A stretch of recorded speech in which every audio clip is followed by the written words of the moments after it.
గడిచిన 36 గంటలుగా రాష్ట్ర వ్యాప్తంగా భారీ వర్షాలు కురుస్తున్నాయి. ఎక్కడ ప్రాణ నష్టం జరగకుండా చర్యలు తీసుకోవాలని అధికారులను ఆదేశించినట్లు మంత్రి పొంగులేటి శ్రీనివాసరెడ్డి తెలిపారు. పాలేరు రిజర్వాయర్లో 1,70,000 క్యూసెక్ల వరద నీరు చేరిందని, వరదలో చిక్కుకొని ఒక్కరిని సురక్షితంగా కాపాడామన్నారు. మరింత సమాచారాన్ని మా ప్రతినిధి హరికృష్ణ అందిస్తారు. 6 గంటలుగా రాష్ట్రంలో ఎడతెరిపి లేకుండా భారీ వర్షాలు అయితే కురుస్తున్నాయి. ఈ విషయంపై ప్రభుత్వం కూడా అందరి అధికారులతోటి కూడా వీడియో కాన్ఫరెన్స్ ఉంది. ప్రస్తుతం మనతో పాటు రెవెన్యూ మినిస్టర్ పొంగులేటి ఉన్నారు. వాటిని అడిగి తెలుసుకున్నాం. సార్ చెప్పండి, రాష్ట్రంలో పరిస్థితి ఏ విధంగా ఉంది? గడిచిన 36 గంటల నుండి రాష్ట్రంలో అనేక జిల్లాల్లో అతి భారీ వర్షాలు కురిసిన కారణం చేత అనేక ప్రాంతాలు జలమయమయ్యావి. అనేక వాగులు వంకలు పొర్లుతూ అనేక రోడ్లతో పాటు చివరికి నేషనల్ హైవేస్ మీద కూడా వాటర్ ప్రవహిస్తున్నాయి.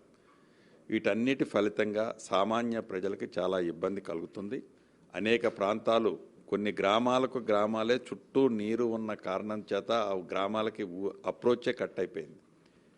ఈ పరిస్థితుల్లో గౌరవ ముఖ్యమంత్రి రేవంత్ రెడ్డి గారు కేబినెట్ మంత్రులమంతా కూడా అన్ని ప్రాంతాల్లో అలర్ట్ చేస్తూ అధికారుని అలర్ట్ చేస్తూ ప్రజలకు ఎక్కడా అసౌకర్యం కలగకుండా ఉండే విధంగా, ప్రాణ నష్టం జరగకుండా ఉండే విధంగా చర్యలు చేపట్టాలని ఇంతకుముందే చీఫ్ సెక్రటరీ గారు, డీజీ గారు, ముఖ్య అధికారులతో నేను కూర్చొని రాష్ట్ర వ్యాప్తంగా ఉన్న అన్ని జిల్లా యంత్రాంగాలతో వీడియో కాన్ఫరెన్స్ నిర్వహించాం. నేను బట్టి గారు దీని ఎంటైర్గా ఎక్కడా ప్రాణ నష్టం జరగకుండా ఉండే విధంతో పాటు జలాశయాల్లో ఆ క్యాచ్మెంట్లో వాటర్ని ముందే అసెస్ చేసుకొని పూర్తిగా రిజర్వాయర్ నిండిన తర్వాత ఒకేసారి ఫ్లడ్ ఎత్తకుండా క్రమేపీ ఎత్తుతూ కింద వార్నింగ్ అంటే అలర్ట్ చేస్తూ సామాన్య ప్రజలు ఈ ఫ్లోకి బోత్ సైడ్స్ నివసించుంటారు, వారిని కూడా అలర్ట్ చేస్తూ ఎక్కడా ప్రాణ నష్టం జరగకుండా ఉండే విధంగా చర్యలు తీసుకోవాలని ఆదేశించడం జరిగింది.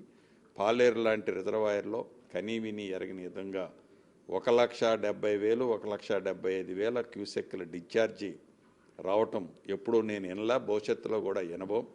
ఆ ప్రాంతంలో కూడా ఇప్పుడే నా కాన్స్టిట్యున్సీలు కూడా 1-2 ప్రాణ నష్టాలు జరిగాయని తెలిసింది. చాలా బాధాకరమైన విషయం. ఉదయం నుంచి నేను వాళ్ళతో ఫోన్లో మాట్లాడుతూ ఒక ధైర్యం ఇస్తూ వచ్చాను. దురదృష్టవశాత్తు వారు నుంచున్న వాళ్ళు కొలాప్స్ అయిన కారణంగా వాళ్ళకి లైఫ్ జాకెట్స్ అంటే ఇచ్చిన ఆ హెవీ ఫ్లడ్లో కొట్టుకుపోయినట్టు ముగ్గురులో ఒకళ్ళే సేవ్ అయ్యారు, 2 కనిపించట్లేదని చెప్తున్నారు. ఇలాంటి సంఘటనలు చాలా ప్రాంతంలో ఒక 10-12 జరిగాయి ఇప్పటికే.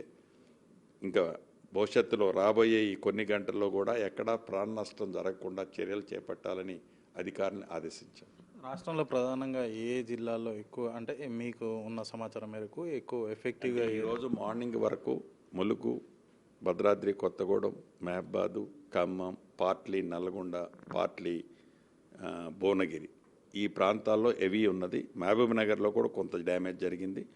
ఈవినింగ్ ఇప్పుడు హైదరాబాదు పరిసర ప్రాంతాల్లో ఉండే దాంతోపాటు మేజర్ మహబూబ్ నగరు మెదక్కి స్ప్రెడ్ అవుతుంది. మళ్ళీ తెల్లవారుజాము కల్లా ఇది టువర్డ్స్ నిజామాబాద్, కరీంనగర్ మీదుగా అట్లా ఎగ్జిట్ అయ్యేటట్టుంది. అంటే జిహెచ్ఎంసీ పరిధిలో గతంలో 2022లో కూడా ఎక్కువ భారీగా వరదలు వచ్చి హైదరాబాద్లో చాలా ఏరియాల వరకు కూడా నీట మురిగిన పరిస్థితి. అట్లాంటి పరిస్థితులు ఏమైనా రిపీట్ అయ్యే అవకాశం ఉందా? లోతట్టు ప్రాంత ప్రజలకు ఎట్లాంటి సూచనలు? డెఫినెట్గా 2020లో వచ్చిన వరదలను దృష్టిలో పెట్టుకొని కొన్ని ప్రత్యేకమైన చర్యలు అయితే ఈ రాష్ట్ర ప్రభుత్వ పక్షాన్ని ఇప్పటికే చేపట్టాం. అటువంటి సందర్భం పునరావృతం కావద్దని అయితే చాలా ప్లానెడ్గా ఉన్నాం. భగవంతుడు కూడా సహకరిస్తాడని మనస్ఫూర్తిగా కోరుకుంటాం. అంటే ప్రభుత్వ స్కూళ్లకు, కళాశాలలకు అదేవిధంగా ఏదైతే ఏ ప్రాంతంలోనైతే ఈ ఏ జిల్లాలోనైతే సివియర్ వర్షాలు ఉన్నాయని ఇప్పుడు ఇంతకుముందు మేము చెప్పాము, అక్కడ స్థానిక పరిస్థితులను బట్టి కలెక్టర్లందరికీ ఆదేశాలు ఇచ్చాం. ప్రైవేట్ స్కూల్స్తో పాటు ఆల్ స్కూల్స్ని ఆ పరిస్థితులను బట్టి రేపు హాలిడే ప్రకటించాలని ఆదేశించాం. రాష్ట్రంలో గతంలో ఎన్నడూ లేని విధంగా వర్షాలు అయితే కురుస్తున్నాయి. ప్రజలంతా కూడా అప్రమత్తంగా ఉండాలి. సెక్రటేరియట్ నుంచి కూడా ఏదైతే కంట్రోల్ రూమ్ ఏర్పాటు చేశాము, కంట్రోల్ రూమ్ నుంచి కూడా ప్రతి క్షణం అధికారులు అందుబాటులో ఉంటారని కూడా మంత్రి పొంగులేటి చెప్తున్నారు. కెమెరామ్యాన్ సంతోష్తో హరికృష్ణ, బిగ్ టీవీ, హైదరాబాద్.